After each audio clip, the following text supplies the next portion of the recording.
deep. We're going to move on now to hear from Valdimir Yatsenko, who's going to speak on the topic of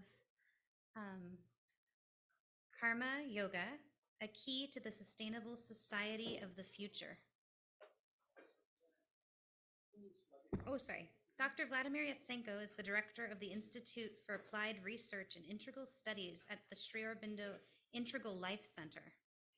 Valdimir holds a master's degree in general and theoretical linguistics and Sanskrit language and literature from St. Petersburg State University, and a PhD in Indian philosophy from MS University of Baroda. So we welcome Dr. Yatsenko. Thank you. I wanted, of course, to join the party to the discussion of Auroville because I'm myself from Auroville. I lived there 27 years. And of course, I went through all those ordeals and discoveries and subjectivism, false subjectivism, true subjectivism. And would like also to highlight one thing as a link to my presentation. When people, first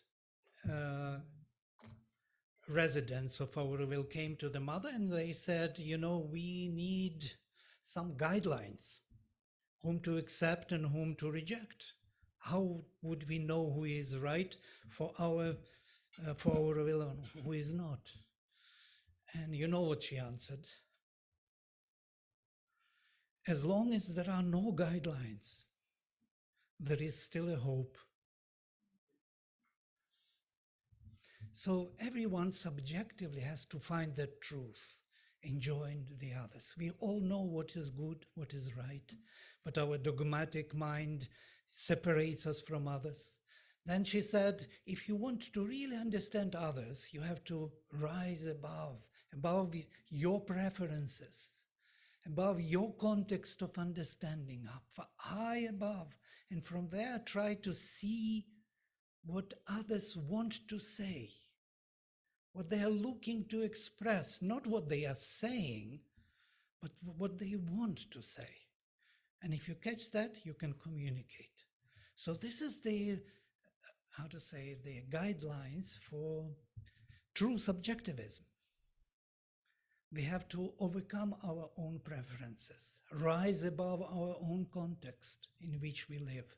That's why we never communicate. We think we understand each other. We speak from our own context and take it into our own. That's basically where communication ends. But today is a more exciting topic, and it's about psychology, karma yoga. The message of the mother, the last message of the mother to Aurovilians was, Auroville is created to realize the ideal of Sri Aurobindo, who taught us the karma yoga. It is for those who want to do the yoga of work. To live in Auroville means to do the yoga of work.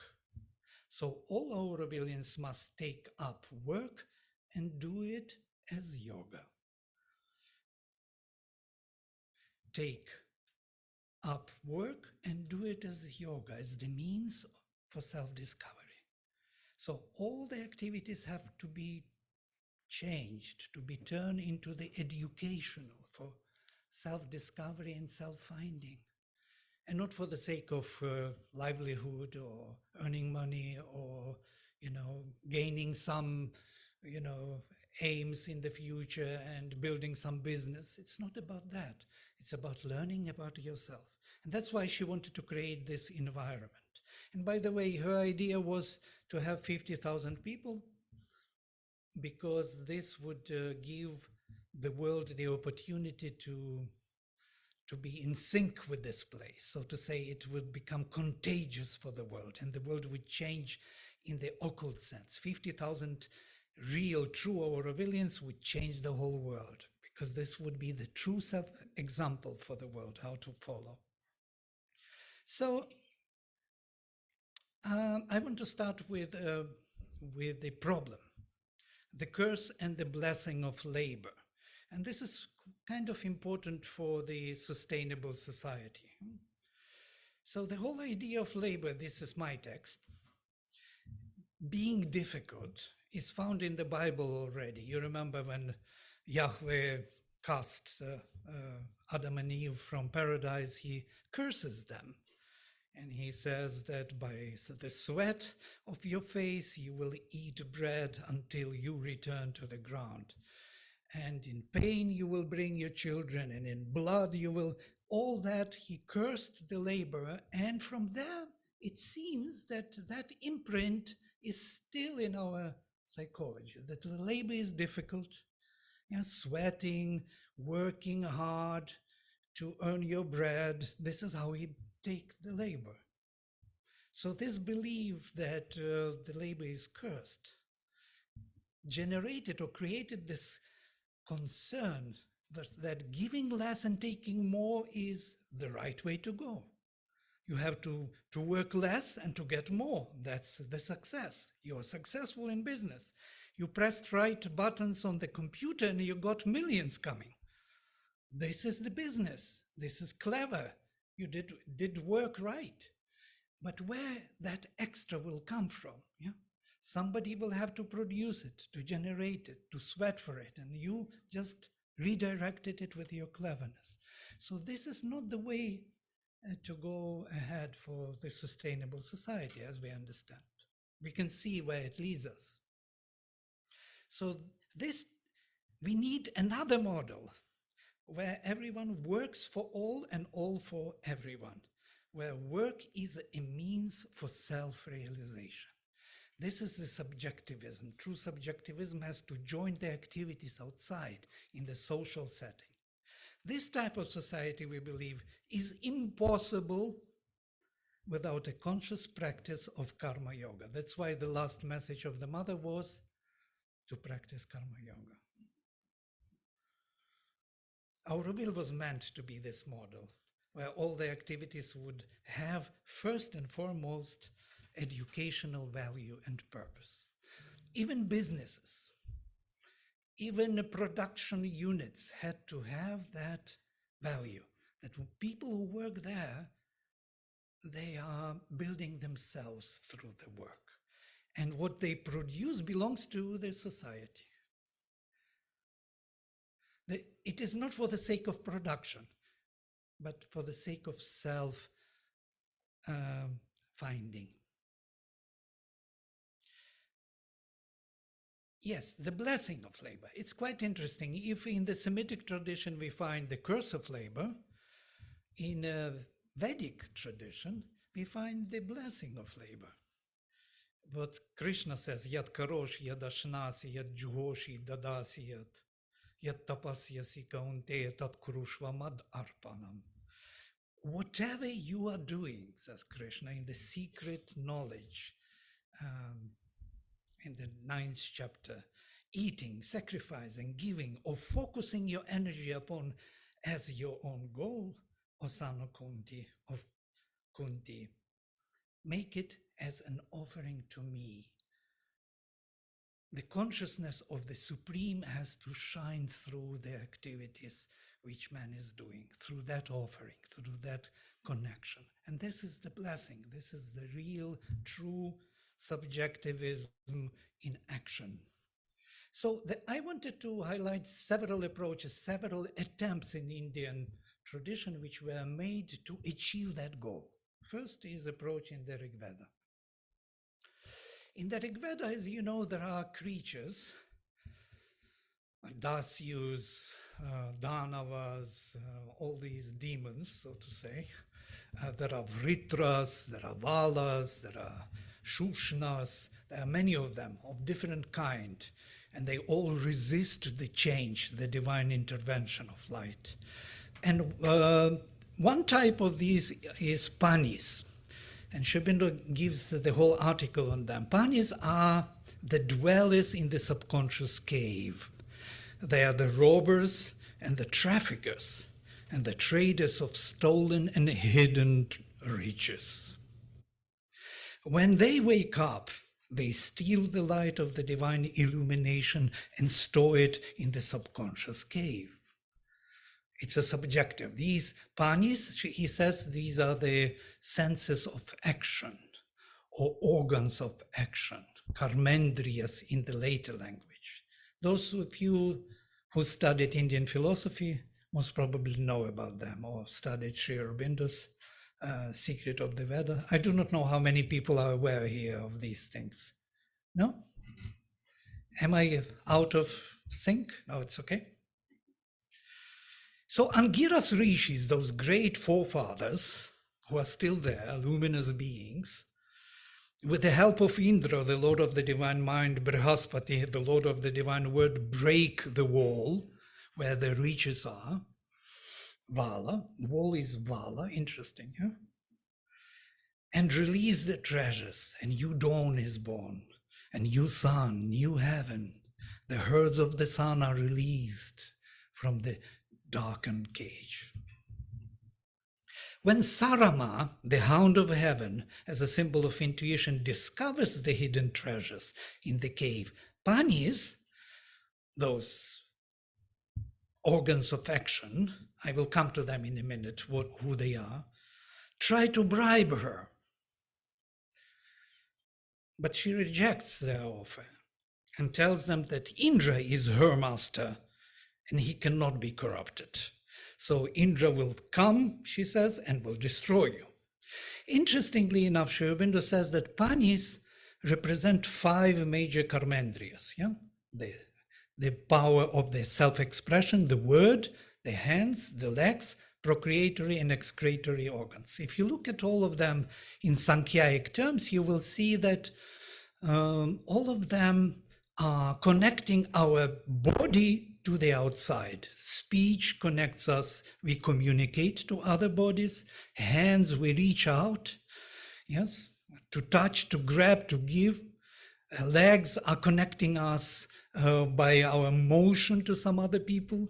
Procreatory organ, we procreate the same being, we cast the seed from which another being comes, we continue our generations. Our offspring lives from us. We also cast it into the world, and excretion is everything what we don't need in the system also casts out. So everything what relates to the outside are these panis, these subtle senses which grew up from the inconscient and build up their own world. And they are in contradiction with the inner perception, with our jnanendriyas. In what contradiction is when we get some inner light or some inner perception in meditation. The karmendriyas become still. Did you notice that the whole yoga was organized about this? So to become totally still, to close your eyes, to look within, to stop thinking, to stop even breathing. Why? To reach deeper inside, to receive deeper perception of oneself, true perception of oneself. The moment you start moving, hands, speaking, walking, then you lose the inner connection. So we can be either perceptive within or active without. This is the dilemma of ourselves. We cannot be both for some reason. It's very difficult for us. So karma yoga offers a solution for this, that we can be active and perceptive at the same time.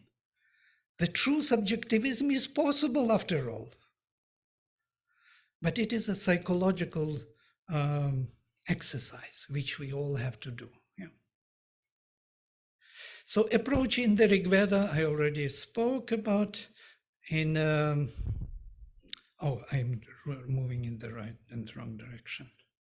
In the Upanishads, Sri Aurobindo, it's 15 minutes, yes?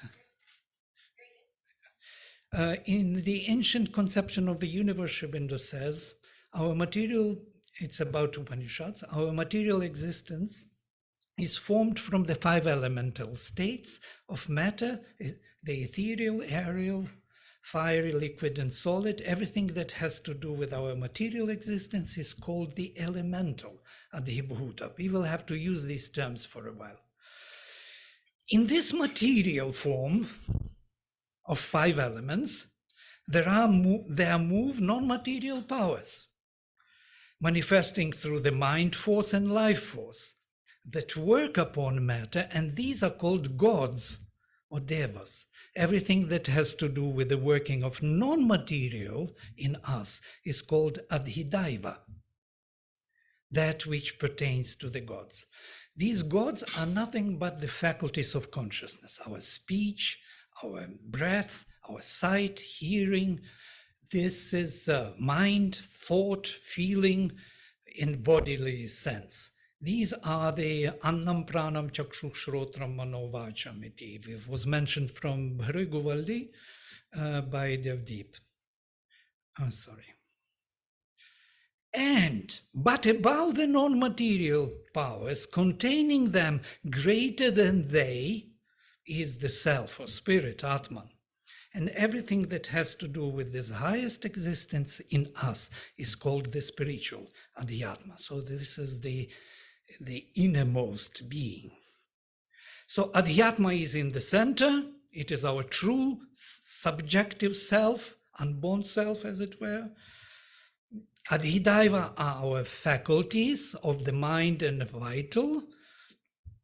And Adhibhuta is the surface, the periphery, the body, the 5 elements. So we can turn either without, as we usually are. We turn our senses without or within. When we turn within, we forget without. When we turn without, we forget within. So how to connect these two, that we will be inwardly perceptive and outwardly active? This is the dilemma of karma yoga. It's not a small task. It's a great achievement if we could really achieve this. So Sri Aurobindo speaks that there are 2 mutually complementary movements. In one, the inner being comes to the front, and impresses its own normal motion on the outer consciousness, to which they are unusual and abnormal. The other is to draw back from the outer consciousness and to go inside into the inner planes, enter the world of your inner self, and wake in the hidden parts of your being. This has to be done. When that plunge has once been taken, you are marked for the yogic, the spiritual life, and nothing can efface the seal that has been put upon you. Interesting, yeah? Once the plunge was made, once the contact was created, you cannot refuse it afterwards. You will be always driven by that. You can't escape. You're caught by the spirit. So technology of karma yoga in the Gita is amazing. The whole section of 6 chapters are dedicated to karma yoga in the Gita, as you know. So I wanted to show these 3 levels by which Krishna recommends us to find ourselves through action. Not bypassing, not leaving action and going into meditation. It's possible. But then you have to stop acting. Can we act and find ourselves? That is the question. You have the right to action, but not to its fruit. It's the first major beginning of karma yoga. For all results belong to the divine, as we know. Yeah? This is a psychological freedom from egoistic motivation. It doesn't mean that you should not plan. You should plan. You should envision everything. You should do as it should be done. But psychologically, you have to be free from the fruit of action. From that fruit should not motivate you to act. It's very difficult to understand when you are listening about this, hearing this for the first time. But when you start practicing, you will see that it has a great advantage. So, this freedom from egoistic motivation necessary to remove the first layer of separation of the inner and outer. Because once I am determined by the result, I already separated from the inner. I cannot really have that, so I have to remove that first veil. The second liberation, one must be free from the preferred modality of action. It's not the way I like. This is I know how to do it. Yeah, I will do it this way because I like it, because I know it, and that way I don't like and I don't want. Yeah? No, I have to be free from that modality. Choosing my egoistic modality of doing things. I have to take any possible modality. Try every way of doing things. Discovering truth in a new fashion. Reinventing bicycle in a new way. Finding hundreds of other bicycles, yes, and creating them. This is the freedom which has to be done also. So to be free to explore all possible modalities and ways of action, and not only those that are convenient or preferable to us. Samatvam yoga uchyate. Yoga is known as equality. Equality in every possible relation to all modality. So if you receive a negative result, you are equal. If you receive positive, you are not jumping to the skies that you finally did it. Yeah? There is no psychological involvement. Doesn't mean that you should do something else. You do the same, but you're psychologically free. And the last one, and the most important, one has to become free from the idea of actor while acting. For all the actions are done by nature, prakriti, and not by us as the soul, Purusha. Purusha stays as a witness. And you see how prakriti beautifully arranges everything. Brings you here, puts you into the aeroplane. Aeroplane is flying, I'm coming here, meeting you. It's like a miracle, you know. Prakriti did everything so wonderfully. And you just observe it and wonder what else she can do. So these are the elements which I will maybe here I will one more element in the last, and that is the approach in integral yoga and Sankhya. I will skip, but these are the Karmendriyas and Jnanendriyas which I wanted to mention, but I already spoke about it. I will go straight to Savitri. In Savitri, when Satyavan meets Savitri, he confesses to her this truth. I looked upon the world and missed the self. And when I found the self, I lost the world. My other selves I lost, and the body of God, the link of the finite with the infinite. The bridge between the appearance and the truth. The mystic aim for which the world was made, the human sense of immortality.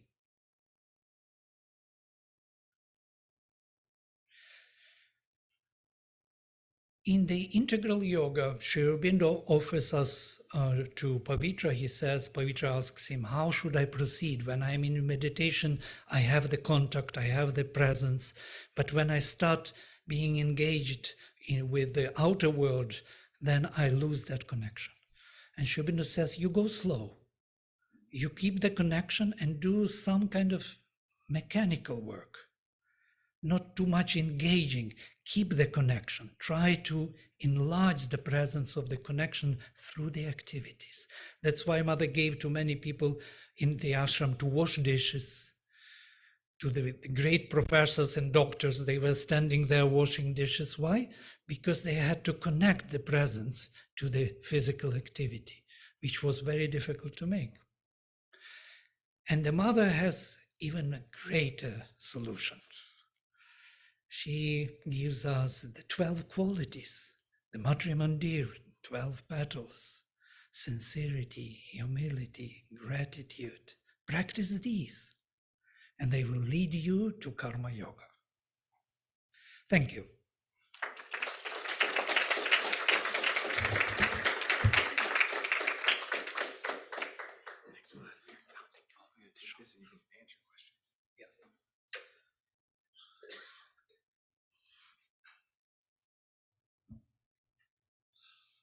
Good morning. In the beginning of your presentation, you talked about the mother and the mother's hope and expectation that Auroville and the work that was done in Auroville would be contagious and would change the world. Firstly, did Mother give any indication as to how this would happen? Secondly, what evidence can we look to show that the work in Auroville is in fact contagious and is either changing or beginning to change the world? Thanks. Well, provocative question, yes. There is a friend of mine, Asta Patel, some of you may know her.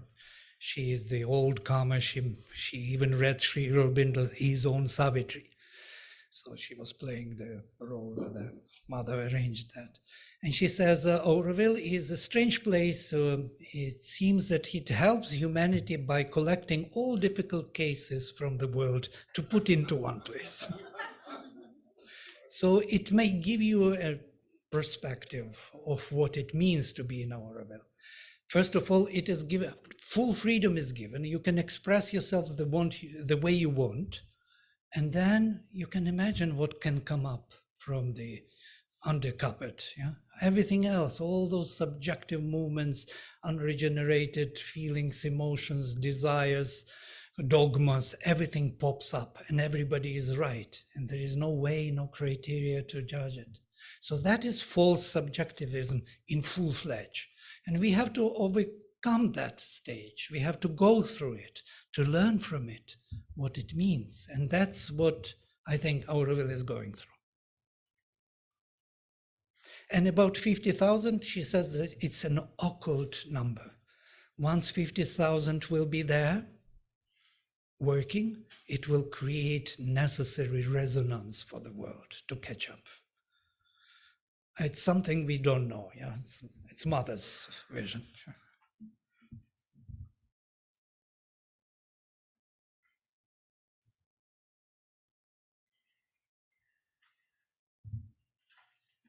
Thank you, Vladimir. Yeah, it's very nice how you actually parsed out the Gita in terms of the way by which the Karmendriyani are connected with the Adhyatmika. In another place in Synthesis of Yoga, Sri Aurobindo is pointing to the 3 steps of the Karma Yoga. And they're similar to the ones you showed, but there the first step is getting rid of the fruits of one's desire. That's the first step. The fruits belong to the divine. They don't belong to you. And that breaks the backbone of the ego. So the second step is to know that you're not the worker, that the work is being done in you, and you're not really the worker. In that case, he's saying the third step is to realize that the Divine Mother is working in everything. She's the only worker in the world. This is Sri Aurobindo, yes, beautiful. But I think you introduced a really important second step, and your interpretation, as I see it, of that phrase, Samatvam Yoga Uchyate, as the dynamic praxis of equality in activities in the world. And I think that that's one of the ways in which this true subjectivism can express itself. So I wanted to appreciate that. Do you see that as something that sequence, specific sequence, is it your interpretation or is it something directly yours? I think I found it in the Gita. Truly speaking, it is crying out from there. So maybe Sri Aurobindo brought, of course, the Divine Mother at the end. It is integral yoga. We don't find the Divine Mother in the Gita directly. But I was wondering about that all my life. Where is the Divine Mother? Why there is no Divine Mother in the Gita? But then once I went to the bookstore in Chennai, maybe you know that, forgot the name anyhow, and I took the children's book Gita and I opened, and it is written, Gita is the Divine Mother. And it was the answer to me, oh, I know, this is the word, the divine word is the mother. So in a way, there is no contradiction in that sense. But yes, not to have that understanding that, because when I remove myself from the fruit of action, I am free psychologically to engage freely, to do many things. Yes, so I can, but now what comes in is that modality. I learned this way. I want to be this. I don't like doing gardening or, but I have to like to do everything in every way. And this is something which stops us to the final stage where you see that you are not the actor. Yeah. Yeah. There's a nice quotation from the mother. She says, "It is good to do what one likes, but it is better to like what one does." Right. Thank you. Yes. Thank you very much. I'm a friend of Auroville. I'm also board of trustees at CIS. And I'd like to ask you your perspective of CIS's role with Auroville and how we're going to be moving in the future. Just whatever you'd like to share. Well, I hope for much development, yes. We have to come together. Auroville cannot do it by its own. It needs the world to support knowledge, especially knowledge. Because people who came first comers, they were building the forest. They were building the ground, and they kind of got stuck to that level. They live in that forest, which is absolutely necessary. I'm not saying it's not. It's a part of the whole ecological system which has to be built. But it is not the end. We have to move forward. We have to build the city. We have to bring the university, higher knowledge, mental knowledge, which usually first comers deny. Yes, they don't want. They say, oh, it's mental. It's all mental. I have a feeling. But that feeling is a lower knowledge. It's not higher. It's not really true intuition. Yeah, it goes down to the vital, and then all those other things come in and people suffer quite a lot. Knowledge, bring knowledge, studies, build a university. You are talking about CIS. Yes, we ourselves have a project which we want to join with you. It's La Grace Integral Life Center, Sri Aurobindo Integral Life Center, and I'm also having the Institute of Applied Research in Integral Studies, which we plan to do many things. We want to take Vedas, Upanishads, Gita, and together with Savitri and Sri Aurobindo, build that depth, historical depth of consciousness which is needed, because Sri Aurobindo is not just a new thing which appeared in 20th century and that's it. He constantly refers to the Vedas, to Upanishads. You know that till the last moment he was translating the Rig Veda. In his diary, you could find that Rigvedic verses he was still working on. He stopped doing everything, but Rig Veda he was still looking into. Why? Why Rig Veda is so important? We have, by the way, courses online, Hymns to the Mystic Fire, Upanishads. You can check with La Grace. La Grace is the mother's name, The same idea to connect East and West. One foot here, one foot in India. And this is another project which has to support Auroville. We are totally to support Auroville, but in the right direction of development. Not back to the forest, not back to those basics which were there established already, but moving forward. And not excluding people, not hunting them down, not canceling visas, nothing of the kind. People have to feel at home, or they feel not at home. Then they live by themselves. But we have to generate that culture, of discovery. Yes. Yeah, in the context of Vaishali's question, one thing came to my mind that when I entered Sri Aurobindo Center in Los Angeles, I saw a framed mother's saying, Auroville, just her handwritten Auroville. And that was 1939, which was before Auroville started. So I'm wondering if you could elaborate a little bit on if Auroville is that idea which has its good grounded roots in Auroville itself, but it also is blossoming everywhere, or is supposed to blossom. This question I had to many people, and I would ask you also to really reflect upon this, because this is an interesting shift. And I think Auroville cannot sustain itself in that format, which was already a certain achievement, a great achievement.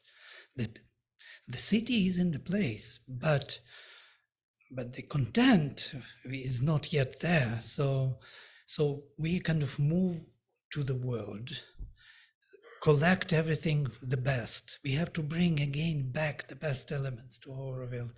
Auroville is an ideal place for the humanity. Auroville is a laboratory, as Mother says.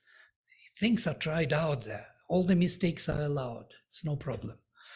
But we are trying to build up something to understand how this sustainable society, contemplative society, could work. By the way, the word sustainable is misleading to me to a certain extent. It speaks about something static, though we are constantly changing.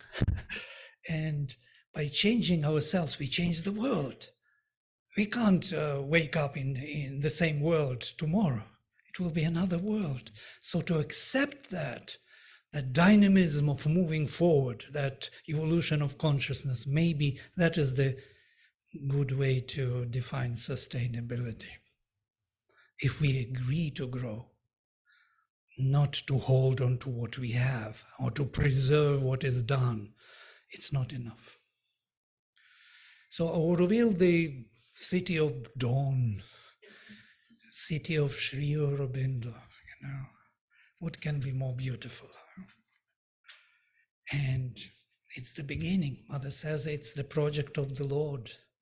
Nobody can stop it.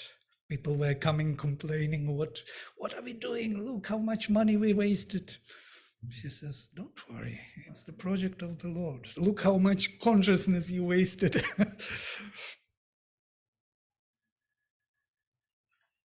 Thank you.